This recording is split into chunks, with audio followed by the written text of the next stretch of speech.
ప్రపంచంలో ఎప్పటికీ పెరిగేది ఏంటి? పాపులేషన్. ఎప్పటికీ పెరగంది ఏంటి? భూమి. రైట్.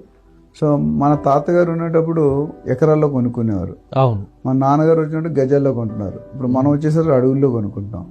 మన పిల్లలు వచ్చేసరికి ఇంచుల్లో కొనుక్కుంటారు. మన మనవాళ్ళు వచ్చేసరికి సెంటీమీటర్లో కొనుక్కుంటారు. ముని మనవాళ్ళు వచ్చేసరికి మిల్లీమీటర్లో కొనుక్కుంటారు. ఎందుకని? పబ్లిక్ పెరుగుతుంది, ల్యాండ్ మాత్రం అంతే ఉంది. టోటల్ మనకున్న భూమిలో 75% ఓషన్స్, నీళ్లు, మిగతా 25% 5% రాళ్ళు, కొండలు, గుట్టలు, 20% ఎవరు. 50 సంవత్సరాల క్రితం ఎంత ఉందో ఇప్పుడు కూడా భూమి అంతే ఉంది. కానీ పాపులేషన్ 3-4 పెరిగిపోయింది. 150 కోట్లు నెంబర్ 1 ఇన్ ఇండియా. చైనా వాళ్ళు కంట్రోల్ చేస్తున్నాం, మన ప్రొడక్షన్ పెంచేస్తున్నాం.